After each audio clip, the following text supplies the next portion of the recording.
Bienvenue, je suis Delphine et je vous présente L'autruche et le colibri, le podcast de la consommation responsable française. Si vous souhaitez comprendre pourquoi consommer mieux et comment faire, vous êtes au bon endroit.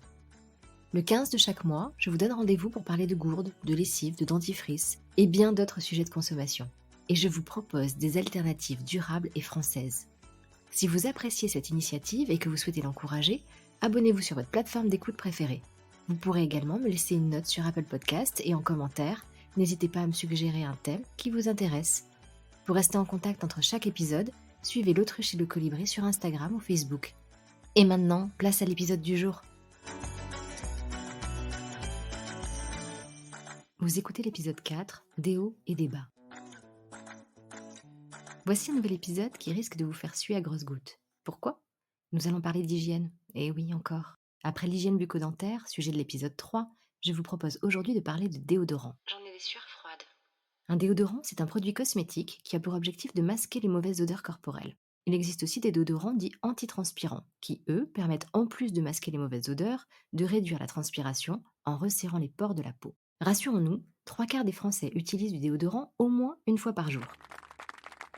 Entre nous, 14% n'en portent jamais, mais on va essayer de voir le verre à moitié plein. Ce doit être le cas de ce monsieur à ma droite dans le bus. Et oui, peut-être bien, les femmes consomment plus de déodorant que les hommes. Les jeunes aussi en consomment plus. Ils sont aussi plus consommateurs et plus soucieux de leur odeur corporelle que leurs aînés. Selon les chiffres du cabinet Nielsen, les Français se sont quelque peu relâchés sur ce sujet pendant le confinement, et on a observé une baisse des ventes de 45% des déodorants. En 2019, un peu plus de 165 millions de déodorants ont été vendus en France. En stick, en roll-on, en spray, en baume, le déodorant est disponible sous bien des aspects. Mais quel problème pose le déodorant ? À part, bien sûr, quand on oublie d'en mettre et qu'on pollue olfactivement l'air ambiant. Tout d'abord, on peut commencer par la pollution atmosphérique, un problème environnemental dont on a beaucoup parlé avec les déodorants en spray ou aérosol. Même si ce problème est en voie de diminution, il existe encore et a marqué les esprits, et la couche d'ozone. Si je souhaite m'attarder un peu sur ce sujet, c'est que selon une étude en 2020, les Français préfèrent le format des déodorants en spray. Un spray dispense le déodorant grâce à un gaz propulseur. Historiquement, ce sont les fameux CFC, les chlorofluorocarbures, qui étaient utilisés. Inodores, incolores et ininflammables, ils ont été incriminés dans la destruction de la couche d'ozone et leur utilisation a donc été interdite en 1985 par le protocole de Montréal. Des remplaçants inflammables comme le butane, le propane ou l'isobutane les ont remplacés. Ces nouveaux gaz propulseurs libèrent des composés organiques volatiles, les fameux COV, qui sont émis en quantité dans l'air que l'on respire à chaque pulvérisation. Et c'est un problème, ça ? Les COV sont des polluants directs pour les hommes et les végétaux. Ils sont à l'origine d'une surproduction d'ozone avec des conséquences sur la pollution de l'air et le réchauffement climatique. Les effets néfastes sur la santé seraient nombreux.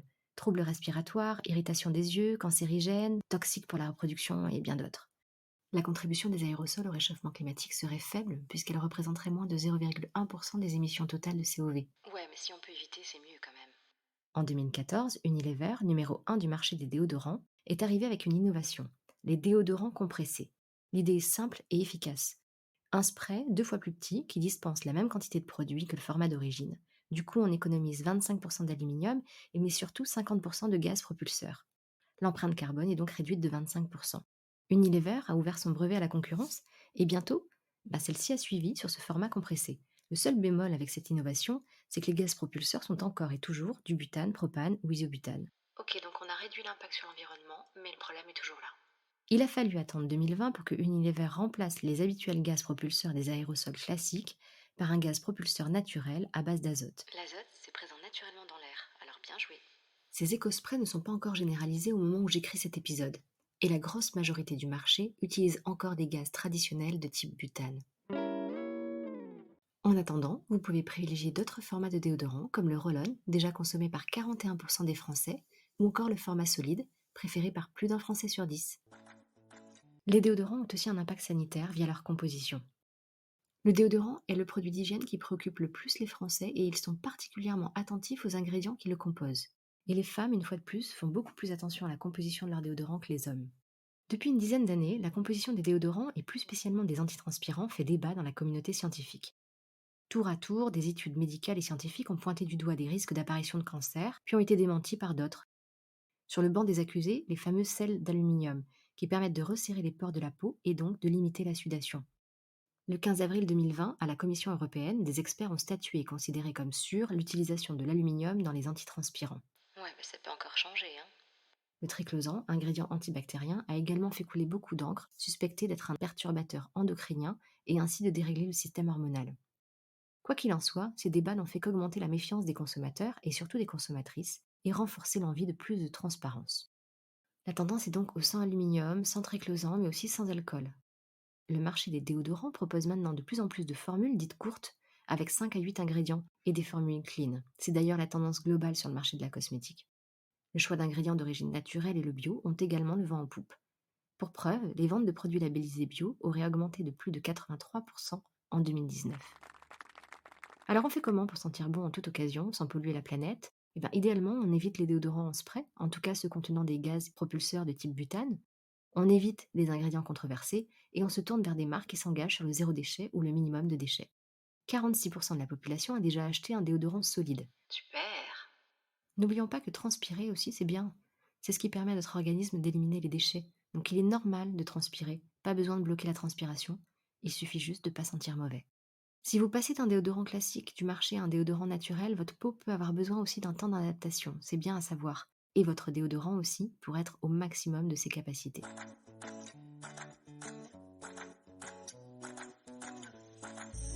Alors, dans la famille des déodorants solides, je vous propose The Green Emporium.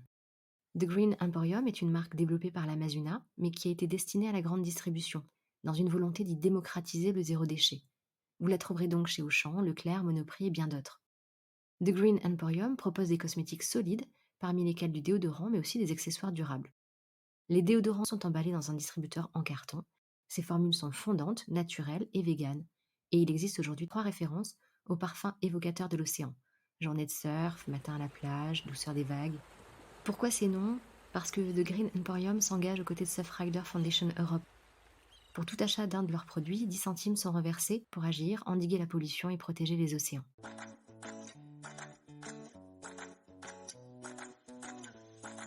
La marque Respire est incarnée par Justine Hutto, sa créatrice.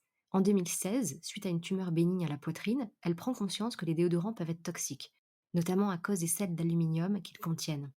Elle voulait un déodorant sain et safe et elle l'a créé. Elle lance en 2018 une campagne de crowdfunding qui cartonne pour commercialiser un déodorant roll-on à 99% d'origine naturelle, rechargeable, certifié bio, vegan et fabriqué en Bretagne. Et ça marche. Aujourd'hui, Respire en est à sa 2e génération de déodorant avec une formule solide cette fois-ci qui offre plus d'efficacité avec une protection pendant 48 heures. Son emballage est en carton cette fois-ci. La marque Respire propose une formule d'abonnement mais aussi disponible à l'achat chez Sephora, Monoprix et d'autres points de vente. Respire propose maintenant toute une gamme de produits d'hygiène pour le visage et le corps.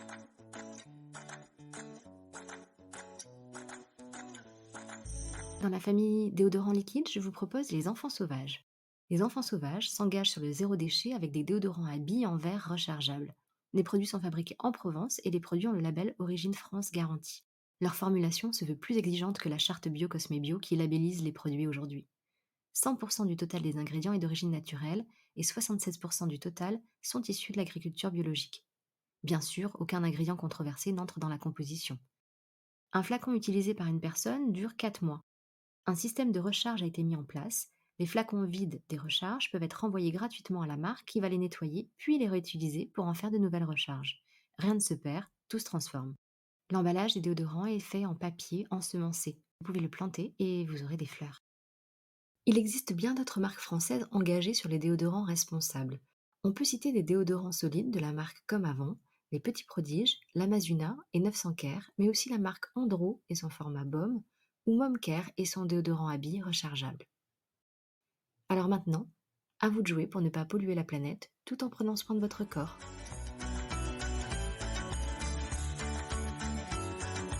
Merci à vous de m'avoir suivi jusque-là. Je tiens à préciser que ce podcast est indépendant et non rémunéré par les marques. Il s'agit de ma sélection de marques françaises. Je vous donne rendez-vous le mois prochain pour un nouvel épisode.